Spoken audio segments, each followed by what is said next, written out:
The Great Smog of 1952. For 5 days in December 1952, the Great Smog of London smothered the city, wreaking havoc and killing thousands. The Great Smog begins. Clear skies dawned over London on December 5, 1952. A wintry cold snap had gripped the British capital for weeks, and as Londoners awoke, coal fireplaces were stoked in homes and businesses across the city to take the chill from the early morning air. As the day progressed, a veil of fog not unusual in a city famous for its cool, misty weather began to enshroud Big Ben, St. Paul's Cathedral, London Bridge and other city landmarks. Within a few hours, however, the fog began to turn a sickly shade of yellowish-brown as it mixed with thousands of tons of soot pumped into the air by London's factory smokestacks, chimneys and automobiles. Smoky, diesel-fueled buses had recently replaced the city's electric tram system, adding to the toxic brew. Nonetheless, Londoners went about their business with typical British reserve, ignoring the foul air as much as possible. But within a day, it became impossible to ignore the unfolding crisis. London fog becomes London smog. Fog, combined with smoke to produce smog, was nothing new in London, but this particular pea soup quickly thickened into a poisonous stew unlike anything the city had ever experienced. A high-pressure weather system had stalled over southern England and caused a temperature inversion, in which a layer of warm air high above the surface trapped the stagnant, cold air at ground level. The temperature inversion prevented London's sulphurous coal smoke from rising, and with nary a breeze to be found, there was no wind to disperse the soot-laden smog. The noxious, 30-mile-wide air mass, teeming with acrid sulfur particles, reeked like rotten eggs, and it was getting worse every day. The big smoke settles and the smog was so dense that residents in some sections of the city were unable to see their feet as they walked. For 5 days,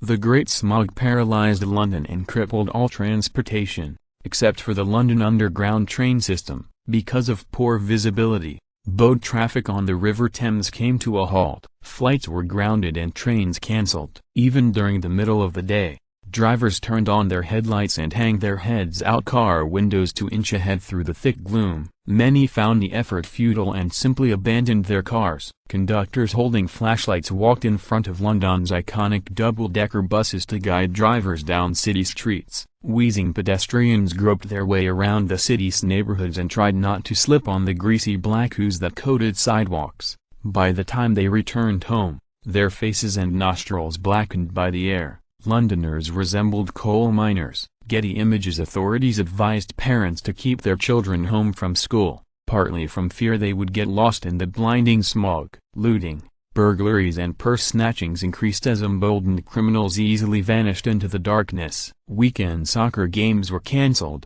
although Oxford and Cambridge carried on with their annual cross-country competition at Wimbledon Common with the help of track marshals who continually shouted, "Oh, this way, this way." Oxford and Cambridge as runners materialized out of the thick haze. The smog seeped inside buildings as well. A greasy grime covered exposed surfaces, and movie theaters closed as the yellow haze made it impossible for ticket holders to see the screen. Health effects of the Great Smog. The Great Smog of 1952 was much more than a nuisance. It was lethal, particularly for the elderly, young children and those with respiratory problems. Heavy smokers were especially vulnerable because of their already impaired lungs, and smoking was common at the time, especially among men. It wasn't until undertakers began to run out of coffins and florists out of bouquets that the deadly impact of the Great Smog was realized. Deaths from bronchitis and pneumonia increased more than 7-fold. The death rate in London's East End increased 9-fold. Initial reports estimated that about 4,000 died prematurely in the immediate aftermath of the smog. The detrimental effects lingered, however, and death rates remained well above normal into the summer of 1953. Many experts now estimate the Great Smog claimed at least 8,000 lives, and perhaps as many as 12,000. The effects of the big smoke weren't limited to people. Birds lost in the fog crashed into buildings. 11 prize heifers brought to Earl's Court for the famed Smithfield show choked to death, and breeders fashioned improvised gas masks for their cattle by soaking grain sacks in whiskey. After 5 days of living in a sulphurous hell, the Great Smog finally lifted on December 9, when a brisk wind from the west swept the toxic cloud away from London and out to the North Sea. Aftermath of the Big Smoke. Initially, the British government was slow to act during the Great Smog. Heavy fog was, after all, a common occurrence in London, and there was, according to most reports, no immediate sense of urgency to this smog event. Following a government investigation,